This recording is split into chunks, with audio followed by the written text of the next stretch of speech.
சுற்றி ஒரே கேள்வி தான் கேட்டுட்ருக்கேன். திருநெல்வேலியில் ஒரு நபர் அடிக்கடிக்கு ஃபோன் பண்ணி கேட்குற கேள்வி, sir GPay, PhonePe, UPI freeze ஆகிறதுக்கு என்ன சார் காரணம்னு.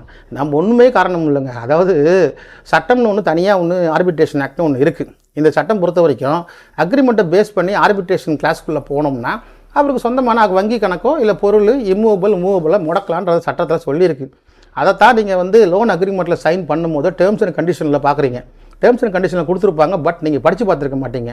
பொதுவாக ஒரு ஆப் எடுத்திங்கன்னா ஃபோனில் ஆப் லோன் வரும். வந்த உடனே என்ன பண்ணுறீங்க, அதை கிளிக் பண்ணிகிட்டே போகிறீங்க. டேர்ம்ஸ் அண்ட் கண்டிஷன் கொடுத்துருப்பான், அதை ரீட் பண்ணணும்னு ஆல் ரீடுன்னு போட்டு நீங்கள் கையெழுத்து போட்டு அடுத்த இதுக்கு மூவ் ஆயிரும். பட் உட்காந்து நீங்கள் பொறுமையாக படித்து பார்த்துட்டு இருக்க மாட்டீங்க. அதனால் அதில் போட்டிருக்க முக்கியமான ஒரு கண்டிஷன் தான் பார்த்தீங்கன்னா ஆர்பிட்ரேஷன். இந்த ஆர்பிட்ரேஷன் கிளாஸுக்குள்ளே நீங்கள் இருக்கிறீங்கன்றதை உங்களுக்கு இன்ஃபார்ம் பண்ணுவாங்க. பட் அதை இக்னோர் பண்ணிங்கன்னா மெயில் பண்ணுவாங்க, இல்லைனா உங்களுக்கு மெசேஜ் அனுப்புவாங்க. இது எதுவும் இக்னோர் பண்ணிட்டீங்கன்னா ஆர்பிட்ரேஷன் அவார்டு வாங்கிடுவாங்க. பெரும்பாலும் பார்த்தீங்கன்னாக்கா ஒரு சின்ன ஆப்புகள் தான் அந்த வேலையை ப்ராடாக பண்ணும். ஏன்னா அவங்கள பொறுத்த வரைக்கும் அக்கௌண்ட்டை பிளாக் பண்ணுறதுக்குன்னு தனியாக சிஸ்டமாக வச்சுருப்பாங்க. ஸோ அவங்க என்ன பண்ணுவாங்க, பேன் கார்டை சர்ச் பண்ணி எத்தனை அக்கௌண்ட்ஸ் இருக்கோ அத்தனை அக்கௌண்ட்டை பிளாக் பண்ணி விட்டுருவாங்க. ஸோ உங்களுக்கு எதாவது ஃபிக்ஸட் டெபாசிட், ஏதாவது வேறு ஏதாவது காரு சொத்து ஏதாவது உங்கள் பேரில் இருந்தாலும் அதையும் பிளாக் பண்ணி வச்சுருவாங்க. ஸோ அவங்கள பொறுத்த வரைக்கும் உட்காந்த இடத்துலேருந்தே அவங்க வேலையை முடிச்சிருவாங்க. ஸோ எப்போவுமே இந்த சின்ன ஆப்பில் லோன் வாங்கும்போது கொஞ்சம் கேர்ஃபுல்லாக இருக்கணும். ஈவன் 7,000 8,000 கூட பார்த்தீங்கன்னா 10 லட்ச ரூபாய் சொத்து மேலே அட்டாச்மெண்ட் போட்டு வச்சிருக்க நிறைய கேஸ்கள்லாம் வருது. அதனால் அப்படி பிளாக் ஆகும்போது என்ன ஆகுதுன்னா, டைரெக்டாக ஜிபேக்கோ ஃபோன்பேக்கோ இவங்க டைரெக்டாலாம் மெசேஜ் பண்ண மாட்டாங்க. அதாவது எங்களை பிளாக் பண்ணுங்கன்னு. ஆக்சுவலி உங்கள் அக்கௌண்ட் பிளாக் ஆச்சுன்னா அழகாக சொல்லிவிடும், ட்ரான்ஸ்ஃபர் பண்ணாது.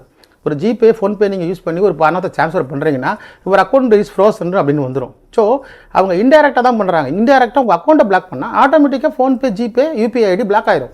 ஸோ ஸ்ட்ரைட்டாக அவர் கேட்ட கேள்வி, ஜிபேக்கு ஃபோன் பண்ணி சொல்லுவாங்களா இல்லை ஃபோன்பேக்கு ஃபோன் பண்ணி சொல்லுவாங்களா? அது தப்பு. ஜிபேக்கு, ஃபோன்பேக்கோ, யூபிஐக்கோ இல்லை வேறு எந்த ஒரு இந்த பணம் ட்ரான்ஸ்ஃபர் பண்ணுற ஆப்புக்கோ டேரெக்டாலாம் ஃபோனோ அவங்களுக்கு மெசேஜோ எதுவும் பண்ண மாட்டாங்க. அந்த ஆப்பை பொறுத்த வரைக்கும் உங்கள் அக்கௌண்ட் லைவில் இருந்தால் மட்டும்தான் பணத்தை ட்ரான்ஸ்ஃபர் பண்ணணும். உங்கள் அக்கௌண்ட் லைவில் இல்லை, உங்கள் அக்கௌண்ட் ஃப்ரீஸ் பண்ணப்பட்டிருக்குன்னா அதுவே காட்டிடும், ஒரு account is frozen, money is if debited, if not refunded அப்படின்னு மெசேஜே வந்துடும். அதனால் டைரெக்டாக ஃபோன்பே, ஜிபேக்கெல்லாம் யாரும் சொல்ல மாட்டாங்க. உங்களுக்கு ஆர்பிட்ரேஷன் அவார்டு மூலமாக உங்கள் அக்கௌண்ட்டை பிளாக் பண்ணாங்கன்னா உங்களுக்கு எந்த டிரான்சாக்ஷனும் பண்ண முடியாது. ஃபியூச்சரில் இது ரொம்ப ரிஸ்க்குன்னு தான் நாங்கள் சொல்லிகிட்டு இருக்கோம். இதை ஒரு பப்ளிக் அவேர்னஸ் மூலமாக தான் நாங்கள் சொல்லிட்டு இருக்கோமே ஒழிய, ஏன்னா நிறைய பேர் பாதிக்கப்பட்டவங்க பார்த்தீங்கன்னா நாலொரு மேனி பொழுது ஒரு வண்ணமாக வந்துக்கிட்டு இருக்காங்க.